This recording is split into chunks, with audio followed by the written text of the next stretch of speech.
Hello everyone, science के video series में आपका स्वागत है। What are the sources of carbohydrates? Carbohydrates can be found in different forms such as sugars, fresh fruits, starch, vegetables, cereals, corn, potatoes, fibers, bread, pastries, milk, and milk products. What are the sources of fats? Fats are obtained naturally in several foods such as butter, cheese, cream, and oilseeds, including soya bean, groundnut, etc. What are the sources of vitamins and minerals? Vegetables and fruits are the main sources of vitamins and minerals. Some of vitamins can also be obtained from meat and fish. What are the sources of protein?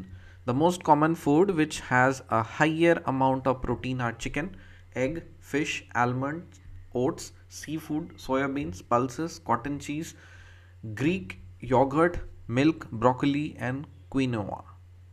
What do you mean by crop variety improvement? Varieties and strains of crops can be selected by breeding for various useful characteristics such as disease resistance, response to fertilizers, product quality and high yields. This is called crop variety improvement. मतलब देखो simple सा बात है, crop variety improvement कहने का मतलब है कि वैसे क्रॉप्स को चुनना, क्रॉप के अलग अलग क्रॉप्स के वैरायटीज़ को चुनना जो डिजीज रेजिस्टेंस हो, रिस्पॉन्स टू फर्टिलाइजर्स हो, प्रोडक्ट क्वालिटी अच्छा हो, हाई यील्ड्स दे, उनको बोलते हैं, इस प्रोसेस को बोलते हैं crop variety improvement. What do you mean by hybridization? Hybridization का मतलब होता है refers to crossing between genetically dissimilar plants. तो जेनेटिकली डिसिमिलर दो अलग अलग जीन्स जेनेटिकली जो पूरी तरह से डिसिमिलर हैं उनका अगर हम लोग क्रॉस करा देंगे तो वो बन जाता है hybridisation. What do you mean by intervarietal hybridization? It is a cross product between two same species but with different varieties. मतलब दो सेम स्पेशीज होंगे लेकिन अलग अलग varieties का क्रॉस हो जाएगा, उसको बोलते हैं intervarietal hybridization. What do you mean by interspecific hybridization? It is a cross between two different species but the same genera. और जीन्स भी अगर हम लोग सेम रखेंगे और स्पेशीज भी हम लोग डिफरेंट रखेंगे, ठीक है ना. दो डिफरेंट स्पेशीज अगर सेम स्पेशीज होगा लेकिन डिफरेंट वैरायटी होगा तो उसको बोलते हैं inter varietal hybridization. Inter specific hybridization का मतलब दो डिफरेंट स्पेशीज होंगे लेकिन सेम जेनेरा का होगा. What do mean by intergeneric hybridization? It is a cross between two intergenic hybridizations belonging to different genera. तो देखो डिफरेंट जीन्स को अगर हम लोग क्रॉस कराएंगे तो इंटर जेनेरिक हो जाएगा. इंटर स्पेसिफिक है मतलब दो डिफरेंट स्पेशीज को हाइब्रिडाइजेशन कराएंगे तो इंटर स्पेसिफिक हो जाएगा. और इंटर वेराइटल दो डिफरेंट वेराइटीज को हाइब्रिडाइज कराएंगे, क्रॉस कराएंगे तो इंटर वेराइटल. नाम में ही छुपा हुआ है, इंटर वेराइटल मतलब डिफरेंट स्पेशीज के बीच में क्रॉस. इंटर स्पेसिफिक दो स्पेशीज डिफरेंट स्पेशीज के बीच में क्रॉस. इंटर जेनेरिक मतलब दो डिफरेंट जीन्स के बीच में cross. What do mean by genetically modified crops? When a desirable gene is added to a genome of a crop. तो एक क्रॉप है उसमें हमको कुछ डिज़ायरेबल कैरेक्टरिस्टिक चाहिए, तो वैसा डिज़ायरेबल जीनों को अगर हम लोग ऐड कर देंगे ना एक क्रॉप के जीनोम में तो हम लोग को मिलता है जेनेटिकली मॉडिफाइड क्रॉप. जैसे फॉर एग्जांपल बीटी कॉटन हो गया, बीटी ब्रिंजल हो गया, गोल्डन राइस हो गया. तो बीटी का मतलब है बैसिलस थरंजेनेसिस, ठीक है, BT brinjal golden rice. What do you mean bye crop production improvement? Crop production improve management is the process that is used to effectively cultivate and harvest crops. What do you mean by nutrient management? Nutrient management is done by supplying the soil with required nutrients by adding fertilizers and manures. There are 60 nutrients which are essential for the plants. क्या ये बात सही है? हाँ सही है. 16 nutrients होते हैं जो कि essential होते हैं plants को. 16 नहीं, 13 एसेंशियल न्यूट्रिएंट्स होते हैं. 13, देर आर 13 एसेंशियल न्यूट्रिएंट्स. 16 नहीं होगा, 13 होगा. 13 में से 6 आपका मैक्रो हो जाएगा, 7 आपका माइक्रो हो जाएगा. तो ये हम लोगों ने सीखा था CSN PK मैगी, और एक था क्या था, मोबस जनमनकू Fevicol. So out of the 13 essential nutrients, 6 essential nutrients required in the abundance for the growth and development of the plants. and these are nutrients called macronutrients. देखो CSN, P K Maggi, C से calcium, S से sulphur, N से nitrogen, P K Maggi, फिर phosphorus, potassium और magnesium. तो ये micronutrients are the nutrients that are required by the body in lesser amounts by its for its growth and development. They play a major role in metabolic activities of the body. They include the vitamins and minerals. And what do you mean by manure? Manure का मतलब होता है खाद. So manure is an organic matter obtained from the solid wastes of animals, humans, sludge, sewage, domestic waste, decomposed dead plants and animals, and other plant wastes including dry leaves, twigs, agricultural wastes, weeds, etc.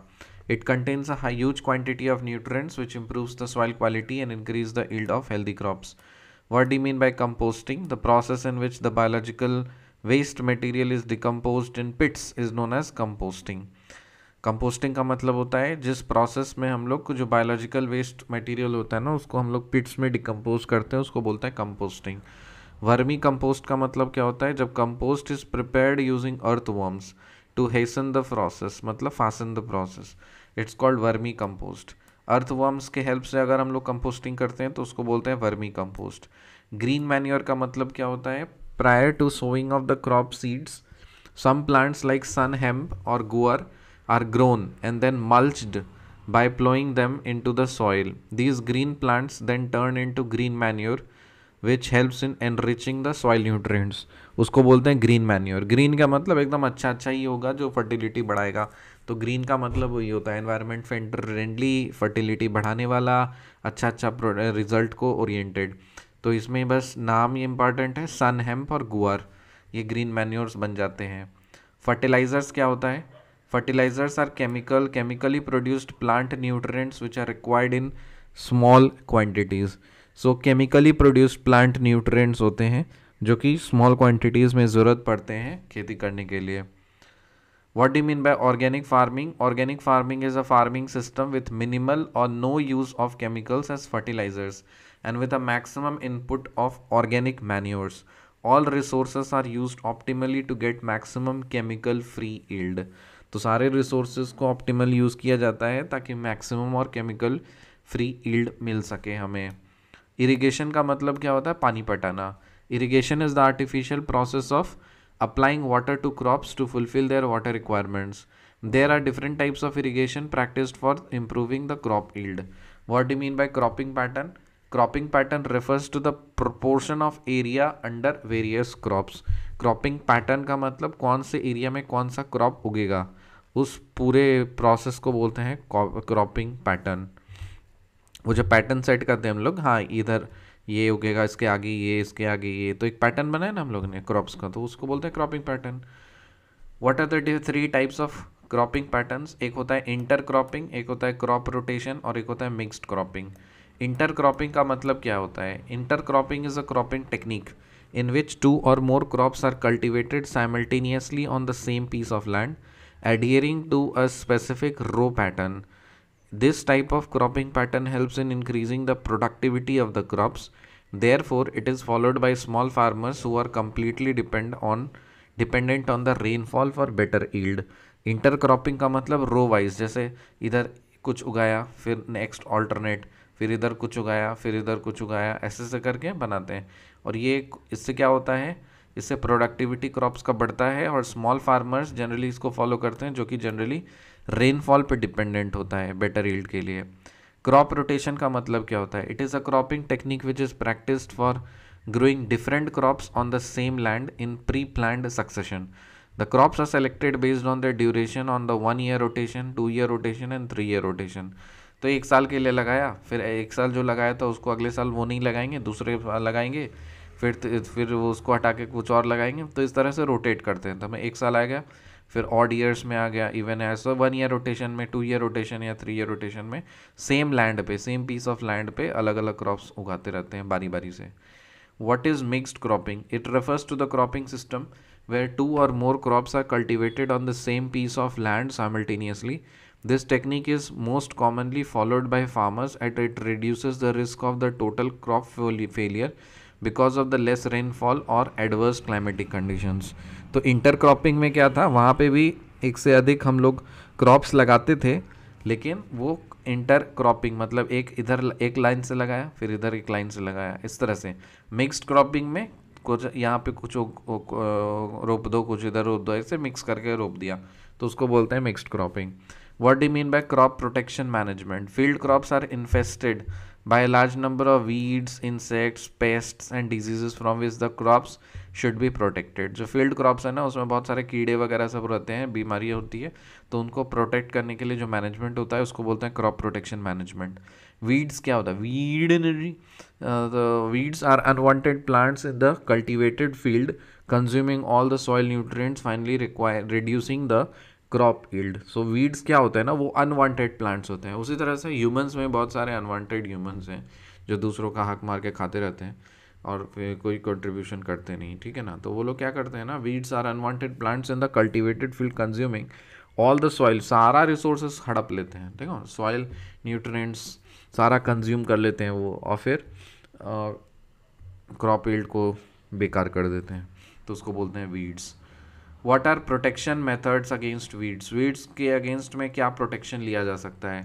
To protect the crop against weeds, the following methods are employed. Preparing a good seed bed. एक तो seed bed अच्छा सा बनाइए, दूसरा mechanical removal कीजिए weeds का, और तीसरा plant the seeds in timely fashion. Timely fashion में प्लांट करेंगे तो वीड्स नहीं लगेगा, ठीक है। तो एक गुड सीड बेड चाहिए हमें, दूसरा मैकेनिकल रिमूवल ऑफ वीड्स चाहिए, और तीसरा plant the seeds in a timely fashion. Preparing a good seed bed, mechanical removal of weeds, plant the seeds in a timely fashion. Preparing a good seed bed, mechanical removal of weeds, plant the seeds in a timely fashion. To protect the crop against weed, the following methods are employed. Preparing a good seed bed, mechanical removal of weeds, and plant the seeds in a timely fashion. What is animal husbandry? It is the scientific management of animal livestock, including feeding, breeding, and disease control. Animal-based farming include cattle farming, poultry farming, fish farming, beekeeping.